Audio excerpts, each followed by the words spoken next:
사도신경으로 우리의 신앙을 주님 앞에 고백드리겠습니다. 나는 전능하신 아버지 하나님, 천지의 창조주를 믿습니다. 나는 그의 위라스 아들 우리 주 예수 그리스도를 믿습니다. 그는 성령으로 잉태되어 동정녀 마리에게서 나시고 본디오 빌라도에게 고난을 받아 십자가에 못 박혀 죽으시고 장사된 지 사흘 만에 죽은 자 가운데서 다시 살아나셨으며 하늘에 오르셔 전능하신 아버지 하나님 우편에 앉아 계시다가 거기로부터 살아있는 자와 죽은 자를 심판하러 오십니다. 나는 성령을 믿으며 거룩한 공교회와 성도의 교제와 죄를 용서받는 것과 몸의 부활과 영생을 믿습니다. 아멘. 찬송가 364장입니다. 364장. 찬송가 364장.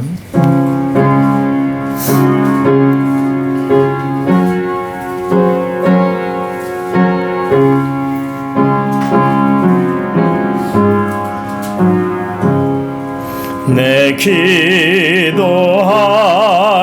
그 시간 그때가 가장 즐겁다.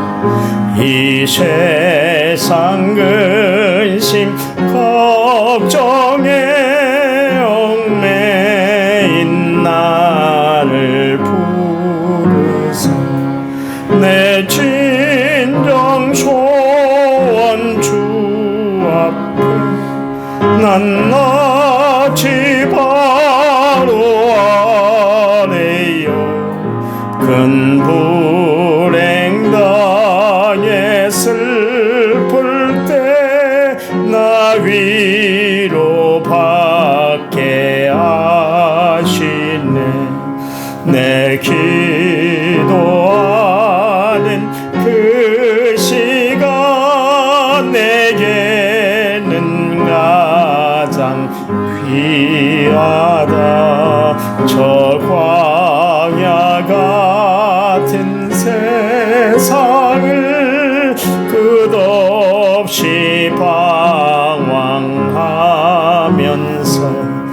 위태한 길로 나갈 때 주께서 나를 이끌어 그 보좌 앞에 나가 그 은혜 받게 하시네.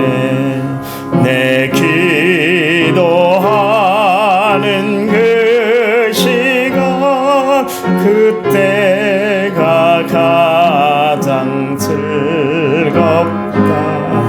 이때 끝이은 근대로 내 마음 심히 아파도 참마음으로 뉘우쳐 더 숨김없이 아뢰면 주 나를 위해 복 주사 새 은혜 부어 주시네. 내 기도하는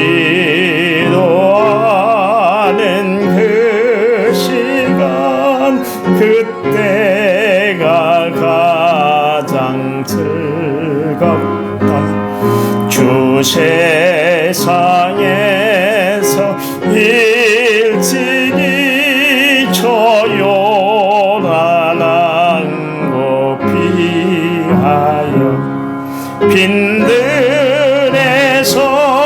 나 산에서 온 밤을 세워 지내사 주 예수 친히 기도로 큰 본을 보여 주셨네.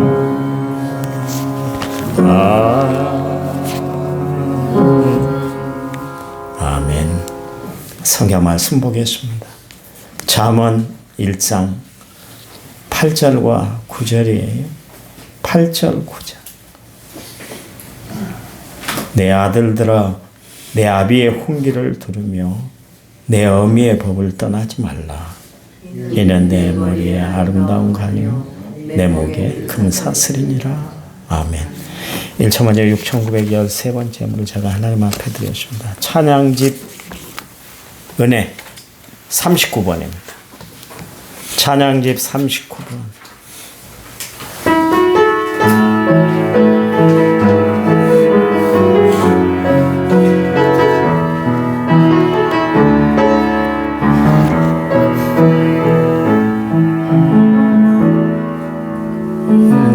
내려왔던 모든 것들이 내가 지나왔던 모든 시간이 내가 걸어왔던 모든 순간이 당연한 것 아니라 은혜였소. 아침에가 뜨고 저녁에 봄의 꽃향기와 가을의 열매 변하는 계절의 모든 순간이 당연한 것 아니라 은혜였소. 모든 것이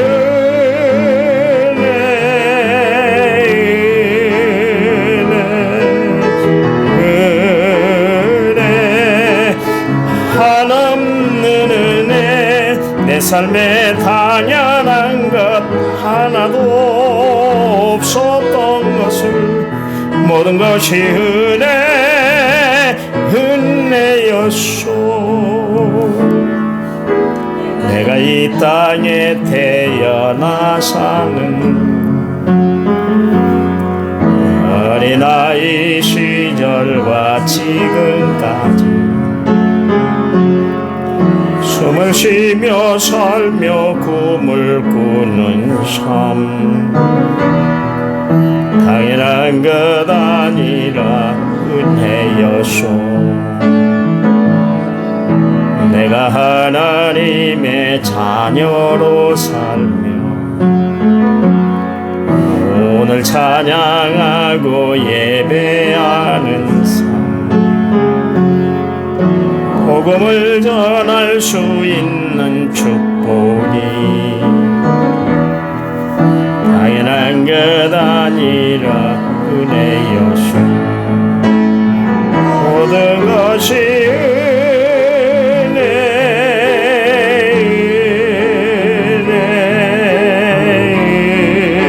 은혜 한없는 은혜 내 삶에 당연한 것 하나도 없었던 것은 모든 것이 은혜였소. 아멘. 하나님의 은혜를 날마다 체험하고 살아가시기 바랍니다. 솔로몬이 10번째 아들이었잖아요. 다윗이 8번째 아들입니다. 둘이 특징이 하나가 있는데 막내였다는 거예요. 원래 이스라엘 나라는 그 모든 유업이 장자를 통해서 이렇게 유업이 이어지도록 그렇게 되어 있는데 어떻게 다윗 때도 그렇고 솔로몬 때도 그랬습니다.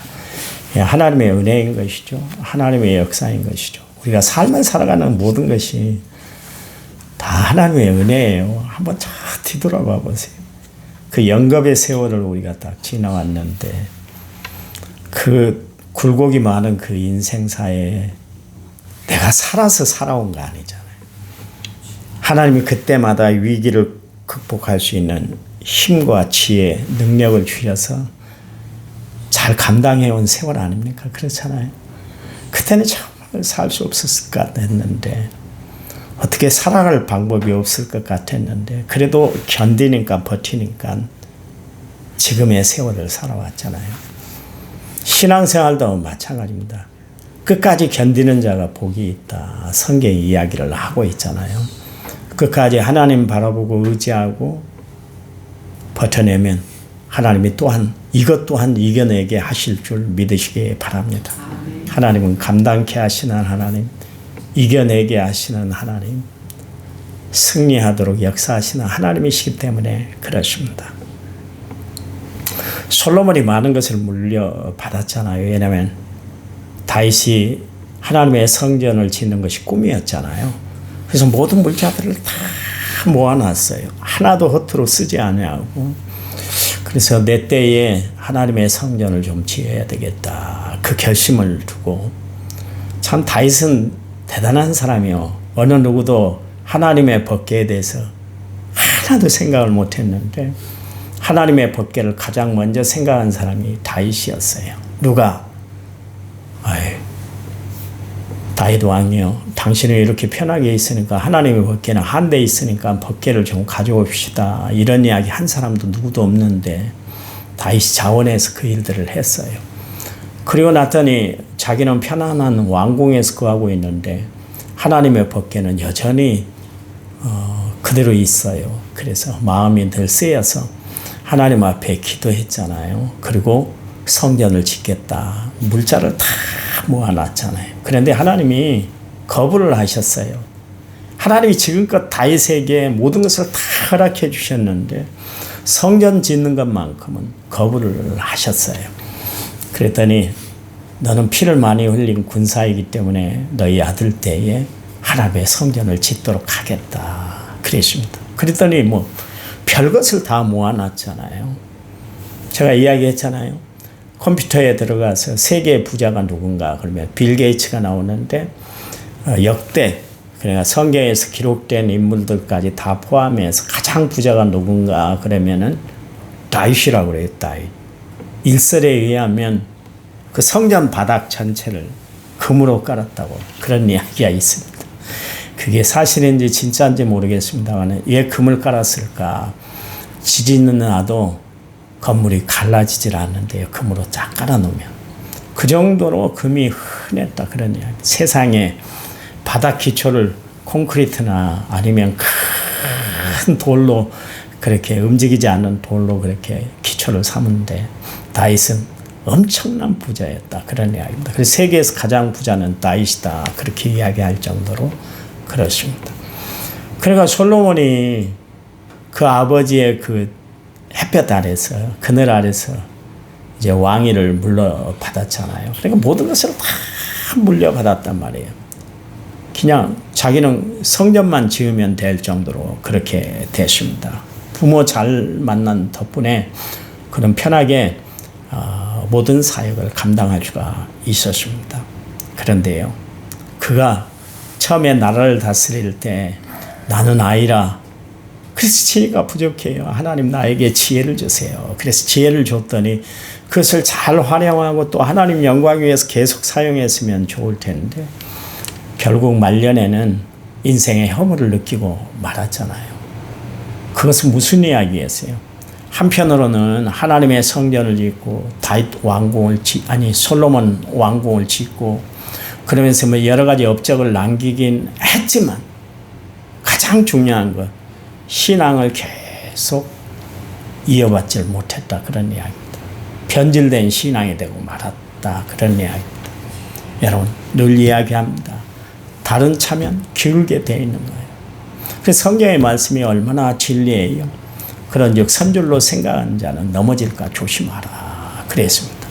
예수님도 이 땅에 오셔서 자신을 소개할 때 나는 마음이 온유하고 겸손하다. 이 이야기는 예수 믿는 모든 사람들은 온유할 필요가 있다. 그런 이야기예요. 세상을 막 너무 각박하게 살지 말아라. 그리고 세상을 너무나 나만 나타내고 살지 말아라. 그 이야기 두 가지 아닙니까? 그래서 온유하고 겸손하라. 이 이야기는 신앙에 우리에게 명제가 되고 있는 거예요. 여러분 신앙생활에 가장 중요한 두 단어가 있다면 저는 이제 순종과 겸손을 늘 이야기를 합니다만 예수님의 성품을 가장 닮아갈 수 있는 모습 중에 하나가 뭐냐면 온유함과 겸손함이에요. 여러분 너무 과격하게 살지 말아요. 너무 막 정말 나만 알고 살지 마세요. 그냥 이웃도 살피고 또 하나님의 일들을 위해서 내 자신을 내려놓는 작업도 하는 그런 삶을 살아가는 성도들이 되어야 할 줄 믿습니다. 그래요. 그럼 어떻게 됐습니까? 형통했더니 그냥 세라상 쾌락 안일에 축 빠져버리고 말았잖아요. 매너리즘에 빠지고 말았다. 그런 이야기입니다. 이제 더 이상 구할 것이 없게 되니까 어떻게 했어요? 눈이 세상으로 돌아가게 됐다. 그런 이야기. 대체적으로 교인들을 제가 살펴보면 막 사업에 어려울 때 있잖아요. 어려울 때. 목사님 기도해 주세요. 우리 기도하지 않으면 아무것도 안 돼요. 막 그렇게 매달리거든요. 근데 어느 순간에 잘 되기 시작하면서부터 하나님을 멀리하기 시작을 해요. 주일도 빼먹고 하나님 앞에 드리는 헌금도 빼먹고 헌신하는 것도 뒷전으로 물러나고 자꾸 그렇게 돼요. 참 미안하대요. 이게 공식이요. 이스라엘 백성들이 사사시대 때 7번이나 어려움을 당했잖아요. 그 사이클이 계속된 거예요. 하나님이 번창하게 하면 백성이 나태해지는 거예요. 나태해져서 하나님이 심판을 하세요. 그래서 두들겨 패요. 그러면 잘못했다고 회개를 하는 거예요. 그러면 하나님이 사사들을 보내가지고 그때마다 나라를 다시 구하게 만들어요. 이게 계속 사이클이 있는 것이 사사기 내용 7번이나 그렇게 됩니다. 잘해줄 때, 잘 나갈 때 하나님 앞에 더욱 겸손하고 무릎 꿇고 하나님 영광 돌리고 살아야 되는데 어느 순간부터 나를 바라보기 시작하는 거예요. 그러면서 결국 가야 하지 않아야 할 길을 걸어가는 그런 많은 일들을 봤어요. 근데 솔로몬이 그랬거든요. 잘 나가니까, 형통하니까, 심지어는 저 에디오피아에 있는 스바라는 여왕이 와가지고 왕림을 할 정도로 이 솔로몬의 지혜를 배우기 위해서 도대체 솔로몬이 어떤 사람이고 솔로몬이 어떤 영화를 누리는가 이것을 눈으로 직접 보기 위해서 부하들을 거리고 많은 그 공물을 가지고 와서 헌납하면서까지 솔로몬 밑에서 모든 것을 배웠던 그런 일이 있었잖아요. 그러니까 세상에서 모든 사람들이 다 솔로몬을 우러보러 보고 있을 때 그때 그는 하나님 앞에서 가장 어둠의 길에 처하게 됐다. 그런 이야기입니다. 하는 일이 잘 되니까 생각 안 해도 다 이루어지니까 얼마나 좋았겠어요. 그러면 얼마나 하나님의 영광이에요. 그래요. 하나님 영광입니다. 나 이때도 교만하지 않겠습니다. 이때도 겸손할 거예요. 그래야 되는데 자기 자신을 바라보기 시작하는 순간 넘어지기 시작을 했다. 그런 이야기입니다. 그래요. 하나님은 교만한 것을 싫어하신다. 그랬잖아요. 바울이 쓰임받을 수 있었던 것 끝까지 하나님 앞에 쓰임받을 수 있었던 것은 뭐냐면 육체 가시의 문제를 놓고 자기의 영적인 깨달음이 있었어요. 하나님이 나로 하여금 교만하지 않도록 하나님이 이렇게 나에게 안전장치, 믿음의 안전장치로 이렇게 육체의 가시를, 육체의 고난을 주셨구나. 알았어요. 그러니까 자기가 인간적인 모습이 나타날 때마다 육체의 약함을 바라보면서 그래, 나는 아무것도 아닌 존재야. 하나님이 나를 쓰시니까 내가 사용되는 것이지. 그러면서 자기를 눌렸다. 그런 이야기입니다. 그러니 하나님이 그것을 보시고 쓰셨어요. 여러분 다니엘이 나라가 2번 바뀌고 정권이 3번 바뀌는데도 계속 국무총리로 2인자로 그렇게 쓰임받을 수 있었던 것은 뭐냐면 그가 워낙 겸손했어요. 처음부터 겸손해서 끝까지 겸손했는데 아스푸나스라는 그 환관장이 야, 왕이 차린 식탁을 먹어야 돼. 그래야 내가 생명도 내 자리도 안전이지. 너희들이 만약에 어려움을 겪으면 너희들에게 건강에 이상이 있으면 나는 당장 왕에게 불려가서 나는 쫓겨나게 돼. 내 생명이 너희들에게 달렸으니까 너희들은 내가 지시한 대로 꼭 생활해야 돼. 그럴 때 그 아스푸나스에게 감동을 끼친 다니엘이 있습니다. 다니엘이 나는 하나님 믿는 사람이에요. 나 이런 음식 못 먹어요. 그러질 않았어요.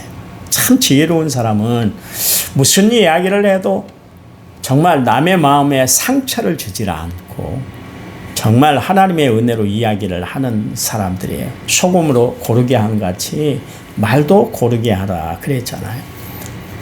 열흘간 저희가 채소를 먹겠습니다. 만약 채소를 먹고 저희 얼굴이 그때 좀 이상한 빛이 조금이라도 비친다면 그냥 당신이 이야기한 한 관장님이 이야기한 대로 저는 그대로 따르겠습니다. 그렇게 이야기를 했어요. 참 지혜로운 사람이죠. 그러니 하나님이 그의 지혜를 보고 그의 변함없는 마음 보고 그의 겸손한 마음을 보시고 하나님이 사용하셨다. 하나님 지금도 찾는 사람들이 있는데 잘 나가는 사람, 똑똑한 사람, 돈 많은 사람, 지위가 높은 사람이 아니요. 하나님이 찾는 사람은 어떤 사람이냐면 겸손한 사람. 주어진 지혜가 하나님의 것인 것을 알아서, 주어진 지위가 하나님이 주신 것을 알아서, 주어진 부귀 영화가 하나님이 주신 것을 알아서 하나님 앞에 겸손히 자기를 내려놓고 살아가는 사람, 그 사람이 하나님이 원하는 사람, 하나님이 주신 지혜를 가지고 살아가는 사람들이에요. 그래요. 오늘 솔로몬이 하나님 앞에 잘 나갈 때 조심했어야 되는데 잘 나갈 때 자기를 바라봤어요. 그 모든 것이 하나님이 주신 것이었는데 불구하고 그랬습니다. 그래서 그의 신앙은 여러분 진정한 축복은 어제도 이야기를 했습니다만 자자손손 신앙을 이어가는 거예요. 이것처럼 중요한 게 없습니다. 저는 신앙생활하는 성도들 중에 대를 이어서 신앙생활하는 집안이 있잖아요. 뭐 4대, 5대 막 이렇게. 그 신앙을 보면 참 대단하다는 생각이 들어요. 왜냐하면 개대하는 신앙이 많지 않아요. 가다가 자식대에서 꺾여버린 때도 있고 계속 이어지지 못한 그런 신앙들이 있기 때문에 그렇습니다. 그런데 가장 중요한 신앙은 개대 신앙이에요. 계속 신앙이 이어지는 것입니다. 그 믿음 그대로. 그러니까 다윗의 믿음이 솔로몬에게, 솔로몬의 믿음이 르호보암에게 그렇게 이어져야 됐는데 그렇지 못했잖아요. 결국 솔로몬 그 다음에 아들이었던 르호보암 때 나라가 두 쪽이 나고 말았습니다. 이거는 백성들에게 균열이 찾아왔다는 것이고 백성들의 마음이 나누어졌다는 것이고 르호보암이 정치를 잘못했다 그런 이야기예요. 정치를 잘못했다는 건 무슨 이야기입니까? 신앙으로 살질 않았다 그런 이야기예요. 그랬더니 결국 르호보암 때 나라가 두 쪽이 나고 말았다. 그래서 8절 말씀에 내 아들아 내 아비의 훈계를 들어라. 이 말씀은 르호보암에게만 하는 이야기 아니라 사실 자기를 향한 이야기도 되는 거예요. 그러면 아비의 훈계가 뭡니까? 아비의 훈계는 열왕기상 2장 1절에 4절인데요.